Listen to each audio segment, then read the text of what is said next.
கர்த்தரும் இரட்சகருமாயிருக்கிற இயேசு கிறிஸ்துவின் நாமத்தில் உங்கள் எல்லாருக்கும் என்னுடைய அன்பின் வாழ்த்துக்களை நான் சொல்லிக் கொள்கிறேன்.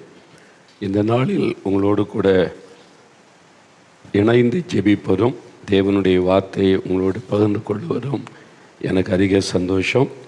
எப்படி இருக்கீங்க? நல்லா இருக்கீங்களா? ஒவ்வொரு வாரத்தை கடந்து வரும் பொழுதும் ஆண்டவருடைய பெரிய கிருபை தான்ல. ஒரு வாரத்தை கடந்து நாம் வருவது என்பது ஆண்டவருடைய ஒரு பெரிய கிருபை தான். ஆண்டவருக்கு ஸ்தோத்திரம் சொல்ல கடமைப்பட்டு இருக்கிறோம். இந்த நாளிலே கூட நீங்கள் ஒரு எதிர்பார்ப்போட ஆண்டவர் எனக்கு ஒரு அற்புதம் செய்யணும், ஒரு விடுதலை கொடுக்கணும் அப்படின்ற ஒரு எதிர்பார்ப்போட உங்களில் அநேகர் நீங்கள் காத்திருக்கலாம். இயேசு கிறிஸ்து உங்களுக்கு தேவையான அற்புதங்களை கட்டாயமாக செய்வார். நீங்கள் சத்ய டிவி மூலமாக இதை பார்த்து கொண்டு இருக்கிறீங்க, சோசியல் மீடியா மூலமாகவும் பார்க்குறீங்க. உங்களை எல்லாரையும் நான் வாழ்த்துகிறேன். நீங்கள் எங்கேருந்து பார்த்து கொண்டு இருந்தாலும் அந்த இடத்துல இயேசு கிறிஸ்து உங்கள் பக்கத்தில் இருக்கிறாரு. அவர் தான் உங்களோட பேசி உங்களுக்கு இன்றைக்கு அற்புதங்களை செய்து உங்களை மகிழ்ச்சிக்குள்ளாக போகிறார். உங்களுடைய துக்கம் சந்தோஷமாய் மாறும். ஏதோ ஒரு காரியம் உங்களை துக்கப்படுத்தி கொண்டு இருக்கலாம். ஆண்டவர் இந்த துக்கத்தை இன்றைக்கு சந்தோஷமாய் மாற்றுவார்.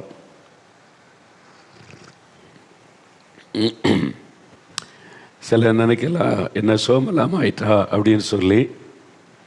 நேற்றைக்கு பெங்களூரில் 12 மணி நேர உபவாச ஜபம் காலை 8:30 ஆரம்பித்து இரவு 8:30 தான் முடிந்தது. அது மாத்திரம் அப்புறம் ஆட்களுக்கு ஆயிரக்கணக்காக நின்றுட்டாங்க. எல்லாருக்கும் இருந்து ஜபம் பண்ணி நாங்கள் அந்த கூட்டத்தை முடித்து அந்த இடத்தை விட்டு நான் போகும்போது 10:30 மணிக்கு மேலே ஆகிவிட்டது. அதனால் இன்னைக்கு காலையிலே புறப்பட்டு உங்களோட பேசணும், ஜெபிக்கணும்னு வந்திருக்கிறேன். அதனால் கொஞ்சம் தொண்டை ரிப்பேர் ஆகிட்டு, அவ்வளோதான். ஆனால் நான் பேசுகிறது உங்களுக்கு புரியும் என்று சொல்லி நான் நம்புகிறேன். சரி, நல்ல ஆண்டவரை பாட்டு பாடி ஆண்டவரை துதித்தோம். இயேசு கிறிஸ்து அன்றைக்கு இந்த உலகத்தில் உலாவின நாட்களில் ஜனங்களுக்கு அற்புதங்களை செய்து அவர்களை மகிழ பண்ணினார். அவருடைய துக்கங்களை சந்தோஷமாய் மாற்றி கொடுத்தார். அது அன்றைக்கு 2000 வருஷத்துக்கு முன்னால். இன்றைக்கு எனக்கு அற்புதம் நடக்குமா அப்படின்னு கேட்டிங்கன்னா, அவர் இன்றைக்கும் அற்புதம் செய்கிறவர். ஏனென்றால் இயேசு கிறிஸ்து நேற்றும் இன்றும் என்றுமே மாறாதவர். அவருடைய வல்லமை மாறலை, அவருடைய அன்பு மாறவில்லை. அவர் இன்றைக்கும் அற்புதம் செய்கிற தேவன். தொடர்ச்சியாக நம்ம ஜெபத்தை குறித்து பல காரியத்தை தியானித்து கொண்டே வருகிறோம். நாம் எப்படிலாம் ஜெபிக்கணும் அப்படி சொல்லும்போது இதுவரை 7 காரியத்தை நம்ம தியானித்திருக்கிறோம். 7 காரியங்களை தியானித்திருக்கிறோம். சோர்ந்து போகாமல் ஜெபிக்கணும், அப்புறம் எப்பொழுதும் ஜெபம் பண்ண வேண்டும், பரிசுத்த ஆவிக்குள் ஜெபிக்கணும், தேவனுடைய சித்தத்தின்படி நம்ம ஜெபிக்கணும், உபவாசத்தோடு ஜெபிக்கணும், விழித்திருந்து ஜெபிக்கணும், ஒருமனப்பட்டவர்களாக ஜெபிக்கணும். இதெல்லாம் பைபிளில் இருக்கிற வசனங்கள். அதை வைத்து நம்ம தியானித்தோம். அதனால் ஜெபத்தில் நிறைய பேர் உயிர்ப்பிக்கப்படுவதை பார்க்க முடிகிறது. ஜெபத்தை விட்டுறக்கூடாது. நிறைய பேர் மணிக்கணக்காக ஜெபிக்க ஆரம்பிச்சிட்டீங்க. அந்த ஜெபத்தில் இன்னும் வளரணும். ஜெபத்தில் பின்வாற்றம் வந்துடக்கூடாது, ஜெபத்தில் சோர்ந்துடக்கூடாது. இன்னும் அதிகமாக ஜெபிக்க நம்ம அர்ப்பணித்து கொள்ளணும். அதுக்கு தான் தொடர்ந்து ஆண்டவர் ஜெபத்தை குறித்து பேசிக்கொண்டே வருகிறார். 8ஆவதாக ஒரு காரியம் என்னென்னா, ஊக்கமாக ஜெபிக்கணும். ஜெபத்தில் ஊக்கமாக ஜெபிப்பது. யாக்கோபு 5ஆம் அதிகாரம் 16வது வசனம் பாருங்க. அதாவது 316வது பக்கம் புதிய ஏற்பாட்டில். யாக்கோபு 5:16. நீங்கள் சொஸ்தமடையும்படிக்கு உங்கள் குற்றங்களை ஒருவருக்கொருவர் அறிக்கையிட்டு ஒருவருக்காக ஒருவர் ஜெபம் பண்ணுங்கள். நீதிமான் செய்யும் ஊக்கமான வேண்டுதல் மிகவும் பலனுள்ளதாக இருக்கிறது. ஊக்கமான வேண்டுதல் மிகவும் பலனுள்ளது. அந்த ஜெபத்திற்கு ஒரு பெரிய வல்லமை இருக்கிறது என்பதாக சொல்லப்படுகிறார். அப்போ ஊக்கத்தோடே நாம் ஜெபம் பண்ண வேண்டும் என்பதாய் பார்க்கிறோம். அதிலும் நீதிமான்கள் செய்யும் ஊக்கமான ஜெபம். ஜெபிக்கிறவங்க எப்படிப்பட்டவங்களா இருக்கணும்? நீதிமானாக இருக்கணும். நம்ம ஜெபிக்க முழங்கால் படிட்ட உடனே ஆண்டவர் நம்முடைய வார்த்தைகளை பார்த்து அப்படியே பதில் தருகிறவர் அல்ல. நம்ம ஜெபிக்க முழங்கால் படிட்ட உடனே அவருடைய கண்கள் நம்மை கவனிக்கிறாரு. நம்முடைய இருதயத்தை சோதித்து அறிகிறாரு. நம்ம எப்படி ஜெபிக்கிறோம்? கடமைக்காக ஜெபிக்கிறோமா? ஒரு பேருக்காக ஜெபிக்கணுமே என்பதற்காக ஜெபிக்கிறோமா? அல்லது உண்மையான ஒரு ஊக்கத்தோட கருத்தாக ஜெபிக்கிறோமா? நம்முடைய இருதயம் எப்படி இருக்குது அப்படிலாம் இயேசு கவனிப்பார். அதெல்லாம் பார்த்துட்டா நம்முடைய இருதயம் சரியாக இருந்தால் தான் அந்த ஜெபத்துக்கு தான் பதில் வரும். அழகான வார்த்தைகளை சொல்வதனால பதில் வராது. அப்போது ஊக்கமாக ஜெபிக்க வேண்டும் என்று வேதம் சொல்கிறார். அதுவும் நீதிமான் தான் அப்படி ஜெபிக்க முடியும். பாவத்தில் இருக்கிற மனிதனால் ஊக்கமாக ஜெபிக்க முடியாது. இப்போ எலியாவை குறித்து வசனம் சொல்லுது பாருங்களேன். யாக்கோபு 5:17-18 வசனம் கீழே பாருங்க. எலியா என்பவன் நம்மை போல பாடுள்ள மனுஷனாயிருந்தும் மழை பெய்யாதபடிக்கு கருத்தாய் ஜெபம் பண்ணினான். வசனம் சொல்லுகிறாரு. எலியா எப்படி ஜெபிச்சார்? ஆண்டவரிடத்தில் கருத்தாய் ஜெபம் பண்ணி, he prayed earnestly. சும்மா கடமைக்காக, சரி மழைக்காக ஜெபிக்க சொல்கிறாங்க. ஆண்டவரே நமக்கு சித்தமாக நான் மழையை அனுப்போம் அப்படின்னு ஜெபிச்சுட்டு போகலை. கருத்தாக ஜெபிக்கிறார், ஊக்கத்தோட ஜெபிக்கிறார். நீங்கள் அந்த பகுதியை 1 ராஜாக்கள் 18ஆம் அதிகாரத்தின் கடைசி 4-5 வசனத்தில் இருக்குது. கர்மேல் பர்வதத்தின் சிகரத்தில் ஏறி தன்னுடைய முகம் முழங்காலில் பட குனிந்து மழைக்காக ஜெபிக்கிறார். 1 முறை 2 முறை அல்ல, 8 முறை. 8வது முறை தான் மேகம் எழும்பி வருகிற பதிலை பெற்றுக்கொள்ளும் வரைக்கும் ஜெபிப்பார். சும்மா கடமைக்காக ஜெபிச்சுட்டா பதில் வருமா வரலையா அதை பற்றி யோசனையே இருக்காரு. நிறைய பேருடைய ஜெபம் வீணாய் போகிறது. நீங்கள் கருத்தாக ஜெபிக்காததுனால உங்களுடைய ஜெப நேரம் வீணாய் போகிறது. ஏன்னா ஒரு எதிர்பார்ப்பு இல்லை. அப்போ தேவன் பதில் தருவார் என்று எதிர்பார்த்து அதற்கான பாரத்தோடு ஜெபிக்கிறது தான் கருத்தான ஜெபம், ஊக்கமான ஜெபம். எலியா ஜெபிக்கும் போது மழை வரும், வந்துதான் ஆகணும் அப்படின்னு தொடர்ந்து திரும்ப திரும்ப திரும்ப ஜெபம் பண்ணி மேகம் எழும்பி வருகிறது, பெருமழை நிறைச்சல் கேட்கிறது, அது வரைக்கும் ஜெபிக்கிறார். அதான் கருத்தான ஜெபம். ஒரு குழந்தை மறித்து போச்சு, எலியா ஜெபிக்கிறார். ஒரு நிமிடம் ஜெபம் பண்ணி பார்த்துட்டு சரி இதுக்கு மேலே ஒன்றும் செய்ய முடியாது, கத்தரை எடுத்துட்டான்னு சொல்லலை. பிள்ளை உயிர் பெற வரைக்கும் ஜெபிக்கிறார். அது உயிரோட எழும்பணும். அதான் கருத்தான ஊக்கமான ஒரு ஜெபம். அப்போ நம்முடைய ஜெபம் பேருக்காக கடமைக்காக இருக்கக்கூடாது. அதாவது நாம் எப்படி ஜெபிக்கிறோன்னு தேவன் பார்க்குறார்ல, அதில் உண்மையாக உத்தமமாக நம்ம ஜெபிக்கணும். 145ஆம் சங்கீதம் 18ஆம் வசனத்தில் ஆண்டு சொல்கிறார் பாருங்க. 145ஆம் சங்கீதம் 18வது வசனம் பாருங்க. தம்மை நோக்கி கூப்பிடுகிற யாவருக்கும், உண்மையாய் தம்மை நோக்கி கூப்பிடுகிற யாவருக்கும் கர்த்தர் சமீபமாக இருக்கிறார். உண்மையான இருதயத்தோட ஆண்டவருடைய பிரசன்னத்தை உணரணும். ஆண்டவர் இன்றைக்கும் ஜெபத்தை கேட்கணும், எனக்கு பதில் தரணும். அப்படி உண்மையாக ஜெபித்தா தேவன் பதில் தருவார். சரி ஜெபிக்க சொல்கிறாங்க, ஜெபிக்கணுமே, கிறிஸ்தவங்களாயிட்டோம், அதனால் ஒரு ஜெபம் பண்ணிடுவோம். ஆண்டவரே இதை செய்யுங்க, உங்களுக்கு சித்தமான அதை செய்யுங்க, இதை செய்யுங்க, அவ்வளோதான் ஜெபம். கடமைக்காக பேருக்காக ஒரு ஜெபம், வழக்கத்தின்படியான ஜெபம். நீங்கள் எப்படி ஜெபிக்கிறீங்க? உங்கள் வாழ்க்கை யோசித்து பாருங்கள். நீங்கள் ஜெபிக்கும் போது நீங்கள் எந்த காரியத்துக்கு ஜெபிக்கிறீங்களோ, ஊக்கமாக ஜெபிக்கிறீங்களா, கருத்தாக ஜெபிக்கிறீங்களா, பதிலை எதிர்பார்த்து ஜெபிக்கிறீங்களா, அதுதான் கருத்தான ஜெபம். அப்போ ஆண்டவரிடத்தில் உன்னை எதிர்பார்த்து ஜெபம் செய்வது, அப்போ அதுதான் நம்ம வேதத்தில் பார்க்குறோம். நம்ம கடமைக்காக பேருக்காகலாம் ஜெபிக்கக்கூடாது. அப்போ ஊக்கத்தோடு ஜெபிக்கும் போது தடைகள் எல்லாம் மாறும்படி நம்ம ஒப்பு கொடுத்து நம்ம ஜெபம் செய்து ஆண்டவரிடத்திலிருந்து அதை பெற்றுக்கொள்வோம். ஒரு காரியத்தை பெற்று தான் ஆகணும். ஆண்டவர் அற்புதம் செய்யணும்னு ஜெபிக்கிறீங்க, ஆண்டவர் சொல்லுவார், உன் பாவம் தடையாக இருக்குன்னா பாவத்தை அறிக்கை செய்து ஒப்பு கொடுத்து அழுது ஜெபிச்சு அதை பெற்றுக்கொள்வது, அதான் ஊக்கமான ஜெபம் என்பது. டாக்டர் பாலிங்கச்சு இருக்கிறாங்கல்ல, அவர் இறந்துட்டார். இப்போ வயசான நாட்களில் தான் தேவனுடைய ராஜ்யத்துக்கு போயிட்டார்.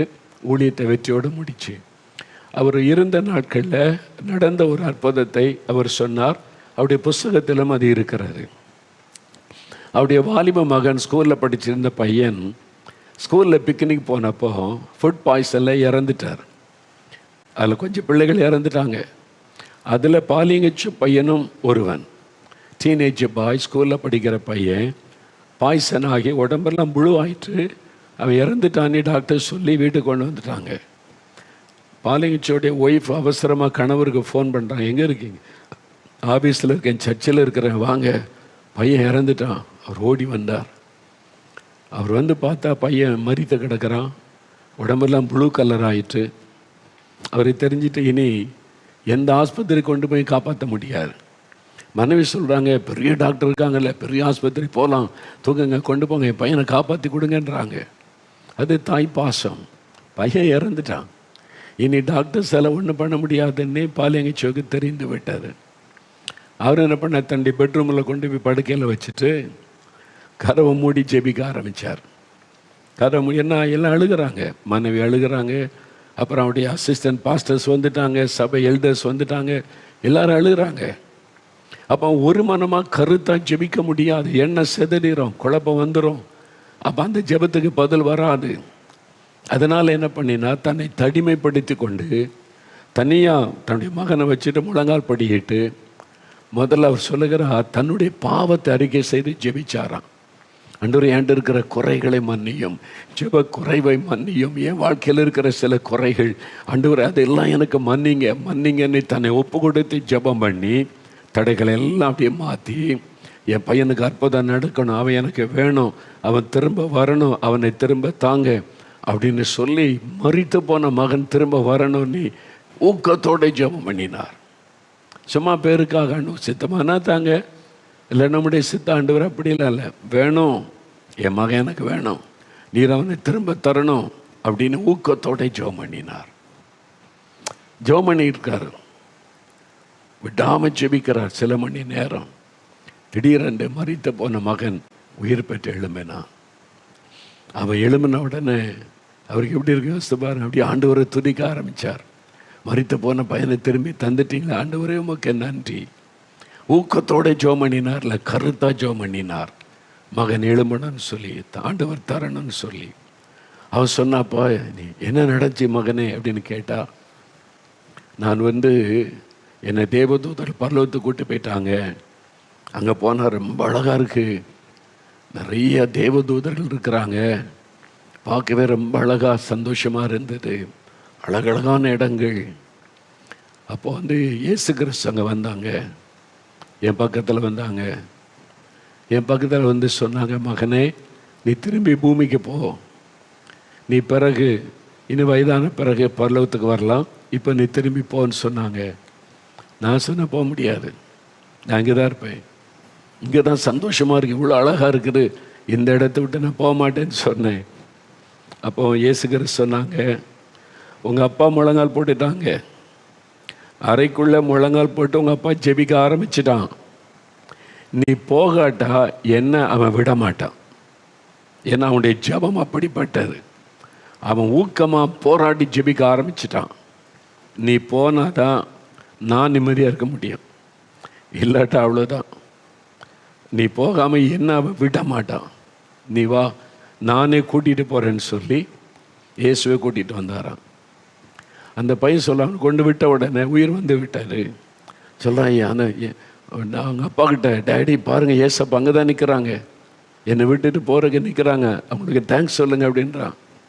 இவர் கண்ணுக்கு தெரியல, அவங்க கண்ணுக்கு ஏசு தெரிகிறார். சின்ன பையன், டீனேஜ் பாய், அவன் சொல்கிறான், ஏசப்பா நிற்கிறாங்க, என்னை அவங்க தான் கூட்டிகிட்டு வந்தாங்க, நீங்கள் தேங்க்ஸ் சொல்லுங்கள் அப்படின்னு சொல்கிறான். இவர் பார்த்தா இவர் கண்ணுக்கு ஏசு தெரியல, ஆனால் ஏசுங்க நிற்கிறதை ஃபீல் பண்ணுகிறார், அப்படியே பிரசன்னம். ஆண்டவருக்கு நன்றி சொன்னார். எப்படி இந்த அற்புதம், மரித்து போன மகனை எப்படி திரும்ப பெற முடிந்தது? எலியா ஜெபித்தான்ல, கருத்தாய் ஜெபித்தான். சும்மா கடமைக்கு ஜெபிப்பதல்ல, கருத்தாய் ஊக்கத்தோட பெற்றுக்கொள்வோன்ற ஒரு விசுவாசத்தோட பெற்றுக்கொள்ளும் வரைக்கும் ஜெபிப்பது, அதுதான் ஊக்கமாக ஜெபிக்கிற ஜெபம். நம்ம என்ன செய்கிறோம்? நீங்களே யோசிச்சு பாருங்க. போன வாரம் எதுக்காக ஜெபிச்சிங்க? போன வாரமா? நேற்றுக்கு ஜெபிச்சதே ஞாபகத்தில் இல்லை, நீங்கள் போன வாரம்ன்றீங்களே. அதான் நம்ம ஜெபிக்கிறது நமக்கு ஞாபகத்தில் இருக்கிறது இல்லை. அது பதில் வந்துச்சா சொல்ல தெரியாது. ஜெபம் பண்ணிங்களா? தினம் ஜெபிக்கிறேனே, என்ன ஜெபிக்கிறீங்க? அப்போ பதிலை எதிர்பார்க்காம என்ன ஜெபம் பண்ணுறீங்க? நான் தினம் ஜெபிக்கிறேன், தினம் பதில் பெற்றுக்கொள்கிறேன்னு சொல்லணும்ல. அதான் கருத்தான ஊக்கத்தோடு ஜெபிக்கிற ஜெபம். இல்லைன்னா கடமைக்கு ஜெபம் பண்ணுறீங்க, பேருக்கு ஒரு ஜெபம் பண்ணுறீங்க. விளக்கத்தின்படியான ஜெபம் பண்ணுறீங்க, அந்த ஜெபத்தில் பிரயோஜனம் இல்லை. அதனால தான் ஊக்கத்தோடு நம்ம ஜெபிக்கணும். அந்த ஜெபத்துக்கு தடையாக இருக்கிறதெல்லாம் அறிக்கையிட்டு சரி பண்ணி அறிக்கையிட்டு ஆண்டவர் பக்கமாக நெருங்கி நின்று ஜெபிக்கணும். பெற்றுக்கொள்ளும் வரைக்கும் நம்ம ஜெபிக்கணும். அதான் கருத்தான ஜெபம், ஊக்கத்தோட ஜெபிக்கிற ஜெபம். வேத புஸ்தகத்தில் ஆதியாகமம் 32ஆம் அதிகாரத்தில் யாக்கோபு ஜெபித்த ஜெபம் உங்களுக்கு தெரியும்ல. யாக்கோபு அவருடைய ஜெபம் எழுதப்பட்டிருக்கிறார். தேவனோடு போராடுகிறார். அவருக்கு ஒரு நெருக்கமான சூழ்நிலை வந்துட்டு, அவருக்கு 2 மனைவி, பிள்ளைகள், சொத்துக்கள், நேரம் எல்லாத்தோடு திரும்பி வருகிறார். அவருடைய சகோதரனை அவர் கிட்டத்தட்ட ஒரு 20 வருஷத்துக்கு முன்னால் ஏமாற்றிட்டு போயிட்டார். அவன் உள்ளத்தில் கசப்பை வைத்து கொண்டு நான் வரட்டோன்னு கொன்னுறேன்னு சொல்லி, இப்போ யாக்கோபு வருகிறான்னு செய்தி கேள்விப்பட்டு ஏசா தன்னுடைய ஆட்களோடு வர்றான். இப்போ யாக்கோபுக்கு பயம். இப்போ என் மனைவி பிள்ளைகள்லாம் இருக்கிறாங்க, சகோதரன் வந்து எல்லாத்தையும் அடித்து கொன்னுட்டான், என்ன செய்கிறது? ஆண்டவர் தான் ஒரு அற்புதம் செய்யணும். இதில் ஆண்டவர் தலையிட்டால் தான் முடியும். அதனால் ஜெபிக்கிறார். யாரும் உதவி செய்ய முடியாது, யார்கிட்ட போய் கேட்க முடியாது. கர்த்தர் ஒருத்தர் தான். யாப்போக்கு என்ற நதியை தன்னுடைய மனைவி பிள்ளைகளை கடந்து போக சொல்கிறார். கோ, நீங்கள் போங்க. தன்னை தனிமைப்படுத்தி கொள்கிறார். ஊக்கமான ஜெபத்துக்கு தனிமையாக ஜெபிக்கிறார். இயேசு தன்னை தனிமைப்படுத்தி கொண்டு கெத்செமனே தோட்டத்தில் ஜெபித்தார். தன்னை தனிமைப்படுத்தி கொண்டு மலையில் ஏறி ஜெபம் பண்ணினார். தன்னை தனிமைப்படுத்தி கொண்டு வனாந்தரத்தில் போய் ஜெபம் பண்ணினார். அப்படி தனிமைப்படுத்தி கொண்டு தேவனோடு தனித்திறந்து ஜெபிப்பது, அந்த மாதிரி ஜெபம் பாருங்க. இப்போ யாக்கோபு எல்லாத்தையும் அனுப்புகிறார். மனைவி பிள்ளைகள் எல்லாம் போங்க. அவர் தனியாக இருக்கிறார், தேவனோடு தனித்து இருக்கிறார், போராடுகிறார், ஆண்டவரோட யுத்தம் பண்ணுகிறார். என்னை ஆசீர்வதித்தால் ஒளிய நான் போக விட மாட்டேன் ஆண்டவரே, விடாமல் பிடித்து கொள்கிறார். எனக்கு இந்த ஆசீர்வாதம் வேணும், எனக்கு ஒரு ஆபத்து வருது, என் சகோதரனை கொலை பண்ண வருகிறான், நான் தப்பு பண்ணிட்டேன், அவனை ஏமாத்திட்டேன், அவன் இப்போ என்னை கொலை பண்ண வருகிறான், என் மனைவி பிள்ளைகளுடைய நிலைமை என்ன ஆகும்? நீங்கள் என்னை ஆசீர்வதிக்கணும், எனக்கு ஒரு அற்புதம் நடக்கணும்.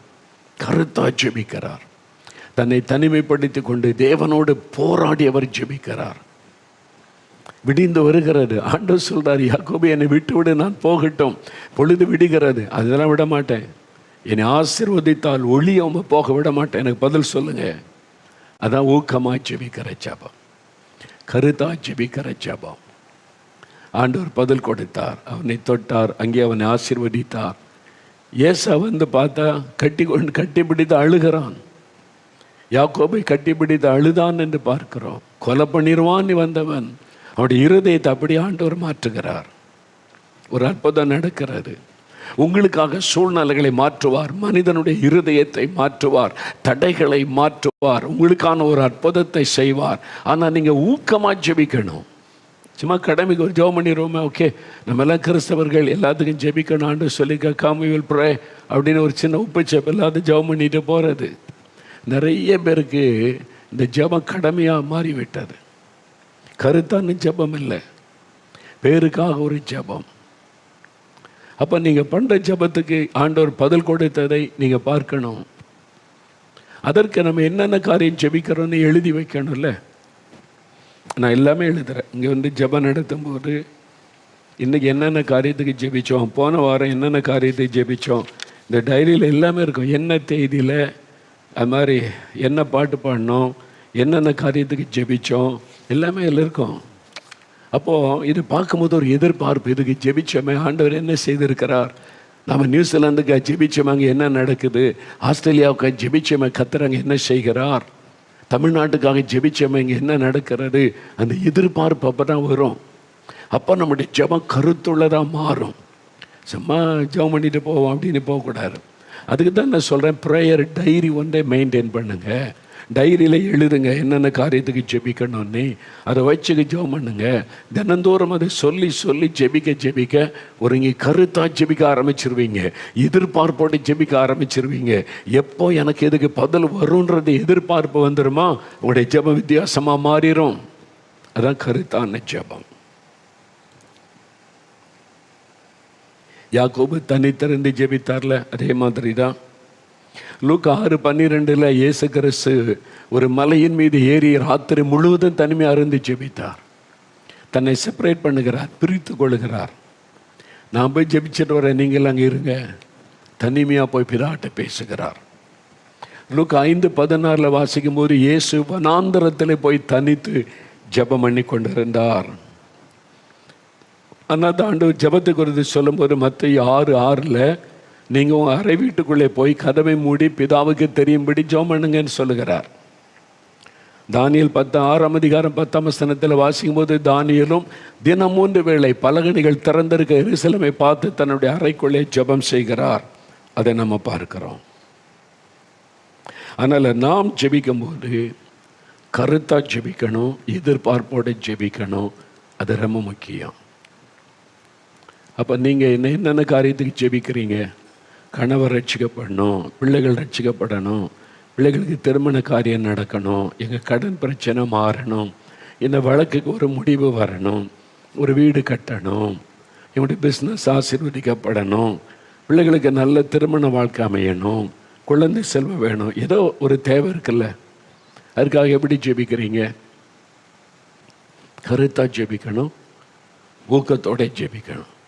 சிலர் தன்னுடைய காரியம்னா ரொம்ப கருத்தாக ஜெபிப்பாங்க. எனக்காக, என் குடும்பத்துக்காக அப்படின்னு கருத்தாக ஜெபிப்பாங்க. ஆனால் மற்றவங்களுக்காக ஜெபிக்கும் போது கடமைக்கு ஒரு ஜெபம், சரி ஜெபிக்க கேட்டுக்கொண்டாங்க, ஆண்டவரே அவங்கள ஆசீர்வதிங்க, அற்புதம் செய்யுங்க, அவ்வளோதான். நமக்கு நாம் எவ்வளோ ஊக்கமாக கருத்தாக ஜெபிக்கிறோமோ அதே மாதிரி மற்றவங்களுக்காக ஜெபிக்கணும். அதுவும் தேசத்துக்காக, எழுப்புதலுக்காக, தேச ரட்சிக்கப்பட ஜெபிக்கும் போது ஏனோ தானே ஜெபிக்கக்கூடாது, கருத்தாக ஜெபிக்கணும். சிலர் தனக்குடைய காரியத்துக்கு மட்டும் ரொம்ப சின்சியராக ஜெபிப்பாங்க, கவனமாக இருப்பாங்க. ஆனால் மற்றவங்களுக்காக, தேசத்துக்காக ஜெபிக்கும் போது ஏனோ தானே ஜெபிக்கிறாரு, கருத்து இல்லாமல், ஒரு எய்ம் இல்லாமல் ஜெபம் செய்வார். நாம் அப்படி இருக்கக்கூடாது. நாம் மற்றவங்களுக்காக ஜெபிக்கும் போதும் கருத்தாக ஜெபிக்கணும். பாருங்க, நம்ம இயேசுடிக்கிறார் ஊழியம் ஒரு ஜெபக்குழுவை ஆரம்பிக்கப்பட்டார் 1978 அக்டோபர் 2 அப்போ தான் ஜெபக்குழு. அன்றைக்கி கவர்மெண்ட் ஹாலிடேயில் ஒரு ஆரம்பித்தோம். தினந்தோறும் கூடி இந்தியாவுக்காக ஜெபிக்கிறார். இந்திய எழுப்புதலுக்காக, இந்திய மக்கள் ரட்சிக்கப்பட தினமும் கூடி 2 மணி நேரமாவது ஜெபிக்கணும். ரெகுலராக ப்ரேயர். இந்தியாவின் எழுப்புதல், இந்திய மக்கள் ரட்சிக்கப்பட 78 ஜெபிக்கிறோம். கிட்டத்தட்ட 46 வருஷங்கள். இன்னும் ஜெபத்தை விடலை, சோர்ந்து போயிடலை. நம்ம இத்தனை வருஷம் ஜெபிக்கிறோம், தேவன் பதில் தரல, என்னன்னு பதில் தந்து கொண்டு இருக்கிறார். நிறைய ரட்சிக்கப்படுறாங்க, சபைகளுக்கு எழுப்புதல் அக்கினி ஊற்றப்படுகிறது, ஜெபிக்கிறவங்க பெருகிறாங்க, மனம் திரும்புகிறாங்க, காரியம் நடக்கிறது. அப்போ இன்னும் நாங்கள் ஜெபத்தை விடலை. இது அல்ல, முழு தேசமாக மாறுகிற மாற்றம் வரணும், எழுப்புதல் வரணும், அதுக்காக ஜெபித்து கொண்டே இருக்கிறோம். திடீர்னு முழுகிற ஜெபம் வைப்போம், கூடி உட்காந்து ஜெபம் பண்ணுவோம். 3 நாள் உபவாச ஜெபம் வைப்போம், ஜெபம் பண்ணுவோம். 40 நாள் உபவாச ஜெபம் தொடர்ந்து ஜெபிக்கலான்னு சொல்லி வைப்போம். எல்லா ஊழியத்தல்கள் எல்லாருமே அதில் இணைந்து கொள்வாங்க. எல்லாரும் ஒருமனப்பட்டு இணைந்து கருத்தாக ஊக்கத்தோடு ஜெபிக்கும் போது ஊக்கமான ஜெபம் மிகுந்த பலன் உள்ளது. அப்போ நீங்கள் ஜெபிக்கும் போது இயேசுவையே கண் முன்னால் நிறுத்தாமல் ஜெபிக்காதங்க. நிறைய பேர் இயேசுவை மறந்துட்டு ஜெபம் பண்ணுவாங்க. ஜெபம் இருக்கும், ஆனால் இயேசுவை பற்றி சிந்தையே இருக்காது. எத்தனை முறை நீங்கள் அப்படி ஜெபிச்சிருக்கீங்க யோசித்து பாருங்கள். இயேசுவை பற்றி சிந்தையே இல்லாமல் இயேசுக்கிட்ட ஜெபம் பண்ணி இருக்கிறீங்க. ஏன்னா நம்ம வந்து அப்படி பழகிட்டோம். அதனால் கடமைக்காக ஒரு ஜெபம் பண்ணிட்டு போகிறது தப்பு. வசனத்தில் சொல்ல ஊக்கமான ஜெபம், நீதிமான் செய்யும் ஊக்கமான ஜெபம், அதான் வல்லமை உள்ளது. மரித்தோரையும் எழுப்பக்கூடிய வல்லமை அந்த ஜெபத்துக்கு உண்டு. அப்படி ஜெபிக்கணும், அந்த மாதிரி நீங்கள் ஜெபிக்கணும். அது வந்து உங்கள் காரியமாக மாத்திரல்ல, தேசம், உங்களுடைய சபை, உங்கள் கிராமம், உங்களுடைய பட்டணம், மற்றவுடைய ரட்சிப்புக்காக அதே மாதிரி கருத்த ஊக்கத்தோடு ஜெபிக்கிறாரு.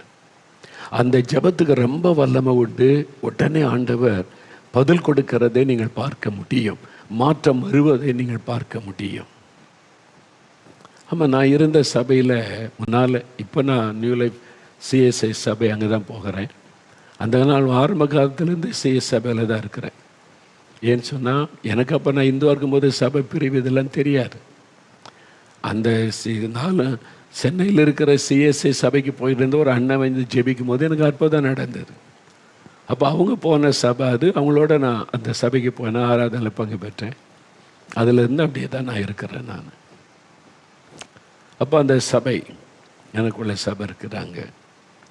முதல்ல நான் இருந்த சபையில் வந்து சில காரியங்கள் வசனத்துக்கு புறம்பா தேவனை துக்கப்படுத்துகிற காரியம் இருந்தது. அது அறிந்து எனக்கு ரொம்ப துக்கம். அதனால் நேரில் சொல்லிட்டேன், இது ஆண்டவருக்கு சித்தம் இல்லை, இதை செய்யக்கூடாது சபைக்குள்ள, இது தப்பு வசனத்தின்படி. நாங்கள் இவ்வளோ காலமாக செஞ்சுக்கிட்டு வர்றோம், இத்தனை காலமாக நாங்கள் செய்கிறோம் அப்படின்னு சொல்லி அதை யாரும் பெருசாக எடுக்கலை. ஆனால் அது ஆண்டவரை துக்கப்படுத்துகிற விஷயம்னு எனக்கு தெரியும். நான் மறுபடியும் சொல்கிறேன், கேட்கல. ஒரு நாள் நான் வந்து ஜெபிக்கிறேன், காட்டு பகுதியில் போய். என்னுடைய இப்போ நம்முடைய தேவனுடைய வீடுக்கு பின்னால் அப்போ காட்டு பகுதியாக இருந்தது. நான் போய் ஜெபிக்கிறேன். அப்போ இந்த சபையில் நடக்கிற காரியம் தேவனை எவ்வளோ துக்கப்படுத்துகிறது என்பதை என் ஆவிலே உணர முடிந்தது. உடனே நான் கண்ணீர் விட்டு அழுது, ஆண்டவரே எங்கள் சபையில், நான் போகிற சபையில் இந்த தப்பு நடக்குதே, உங்களை துக்கப்படுத்துகிறாங்க, உங்களை அவமானப்படுத்துகிறாங்க, உங்களுடைய மனதை காயப்படுத்துகிறாங்களே, இதை மாற்றுங்க ஆண்டவரை, மன்னிச்சிருங்க ஆண்டவரை, இந்த பாவத்தை அப்புறப்படுத்திடுங்க ஆண்டவரே. நீ அழுதுற, கண்ணில் கண்ணீர் வருது, அழுது நான் ஜெபிக்கிறேன். அன்னைக்கு காலையில் ஜெபிச்சிருக்கிறேன்.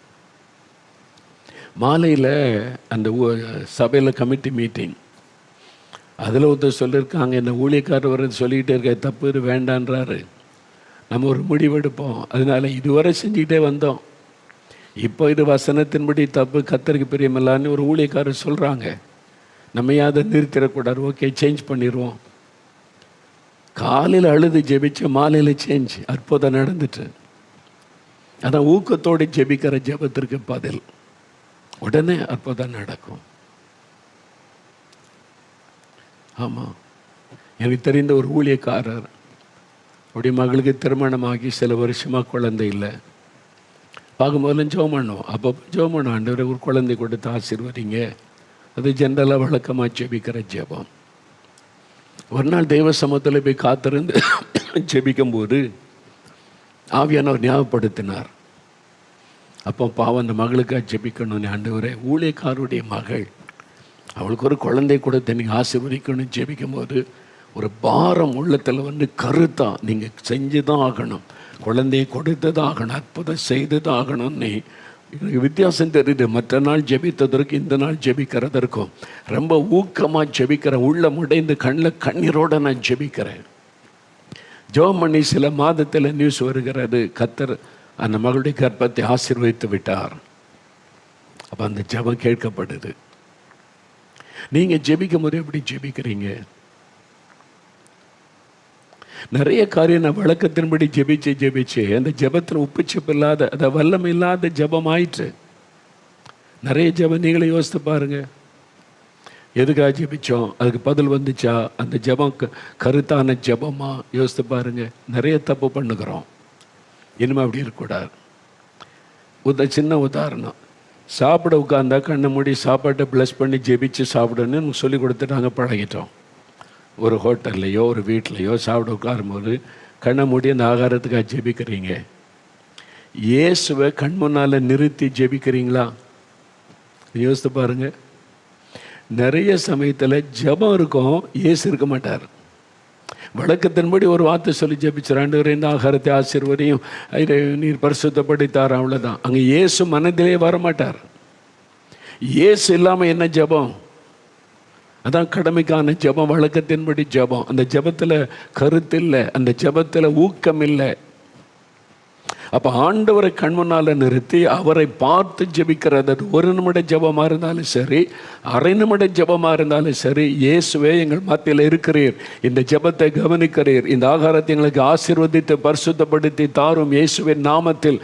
அப்படி ஜெபிக்கும் போது அந்த ஜெபத்துக்கு அர்த்தம் இருக்கிறது, ஆசீர்வாதம் வரும். இயேசுவையே மனதில் கொண்டு வராமல் சும்மா நம்ம வழக்கமாக சின்ன வயசுலேருந்து பழகிட்டோம்ல ஜெபிக்கணும்ல.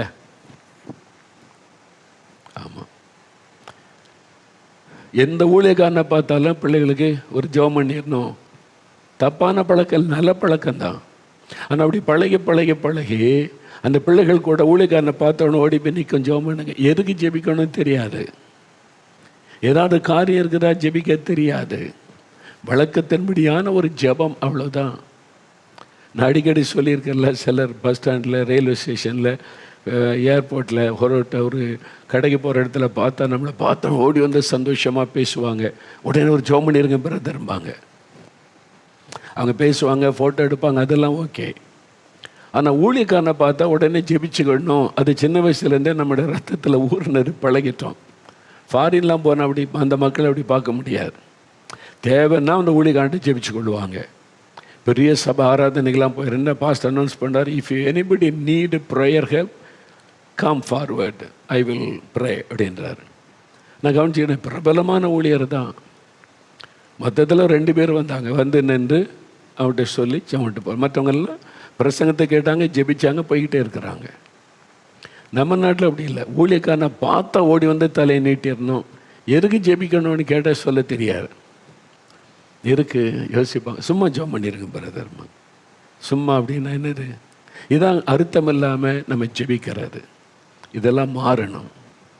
சரி, ஒரு ஊழியக்காரனை பார்த்தா ஜெபிக்க கேட்டிங்கன்னா நீங்கள் சொல்லணும், நான் இந்த காரியத்துக்கு ஜெபிச்சுக்கிட்டே இருக்கிறேன், இன்னும் பதில் வரல, நீங்களும் எனக்கு ஒரு ஹெல்ப் பண்ணுங்க, எனக்கு ஜெபம் பண்ணி கொள்ளுங்க. அதில் அர்த்தம் இருக்கிறாரு. சும்மா ஜெபம் பண்ணுங்க, அதெல்லாம் நீங்கள் மாறணும். அந்த ஜெபத்தில் எதுக்கு சும்மா டைம் வேஸ்ட்டு?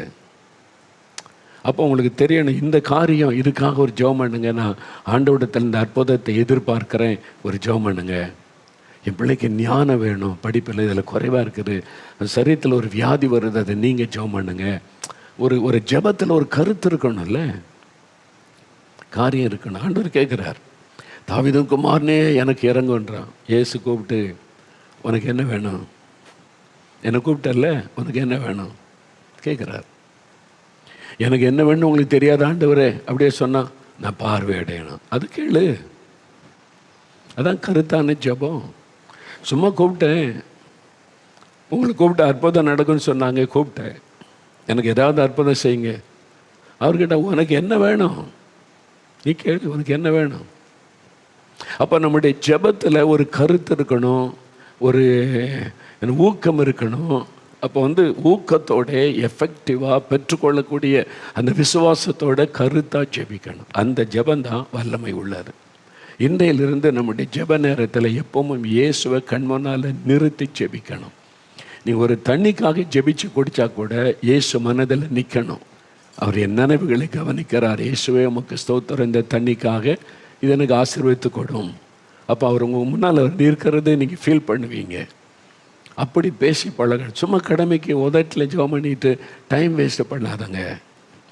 அதனால் ஆண்டவரே, நான் இனி கருத்தாக ஜெபிக்கணும், இனி கடமைக்கு பேருக்கு இதெல்லாம் ஜெபிக்கூடாது, கருத்தாக ஜெபிக்கணும், ஊக்கத்தோடு ஜெபிக்கணும், பெற்றுக்கொள்ளணும், விசுவாசத்தோடு ஜெபிக்கணும், என்னை ஒப்பு கொடுக்குறேன்னு சொல்லுங்கள். அப்படி இருதயத்தில் கை வைங்க, ஜெபம் பண்ணுங்க. ஆண்டவரே, இனி கடமைக்கான ஜெபம், சும்மா பேருக்காக ஜெபம், ஆண்டவர் உப்பு ஜெபம் இல்லாத ஒரு ஜெபம், வல்லமை இல்லாத ஜெபம், ஒரு அர்த்தம் இல்லாத ஜெபம்லாம் நான் பண்ணக்கூடாது. நான் இன்னை ஜெபம் பண்ணால் கருத்தாக ஜெபிக்கணும், ஊக்கத்தை ஜெபிக்கணும், பெற்றுக்கொள்ளும் வரைக்கும் ஜெபிக்கணும், பெற்றுக்கொண்ட நிச்சயம் மறுமறைக்கும் ஜெபிக்கணும், கருத்தாக நான் ஜெபிக்கணும். என்னை கிருபத்தாங்க, என் நேரத்தை நான் வீணாக்கி கொண்டு இருக்கிறேன், அதை எனக்கு மன்னியும். இனி அப்படிப்பட்ட ஜெபம் செய்யாதபடி ஊக்கத்தோட கருத்தாக ஜெபிக்க என்னை ஒப்பு கொடுக்கிறேன். நான் பெற்றுக்கொள்வேன் என்று விசுவாசிக்கிறேன். இன்றைக்கு இந்த காரியத்தில் ஒரு அற்புதம் நடக்கணும்னு நான் ஜெபிக்கிறேன். இயேசுவின் நாமத்தில் எனக்கு செய்யும். இயேசுவின் நாமத்தில் பெற்றுக்கொள்கிறேன். ஆமேன், ஆமேன். என் ஆத்துமாவே கர்த்தரை சோஸ்தரி, என் முழு உள்ளமே அவருடைய பரிசுத்தமுள்ள நாமத்தை சோஸ்தரி. என் ஆத்துமாவே கர்த்தரை சோஸ்தரி, அவர் செய்த சகல உபகாரங்களை மறவாதே. ஆமேன், ஆமேன். மறுபடியும் நாளை தினம் நம்ம ஜெபத்தில் இன்னொரு காரியத்தை குறித்து தியானிக்க போகிறோம். சரியா? இன்னும் 2 காரியம் இருக்குது. கர்த்தர் சித்தமான நாளைக்கு 2 காரியத்தை நான் பேசிட்டேன். அடுத்து சில முக்கியமான காரியங்களை வருகிற நாட்கள் உங்களோட பகிர்ந்து கொள்ள அது ஏதுவாக இருக்கும். சரி, நாளைக்கு ஆராதனைக்கு போங்க, சீக்கிரமாக போயிருங்க, பிந்தி போகக்கூடாது. ஜெபம் பண்ணிட்டு ஊக்கத்தோடு போய் கர்த்தரை ஆராதிக்கணும். இன்னைக்கு கருத்தாக ஜெபிக்கணும், எல்லாத்தையும் கருத்தாக ஊக்கமாக செய்யுங்க. கர்த்தர் உங்களை ஆசீர்வதித்து மேன்மைப்படுத்துவார். ஆமென்.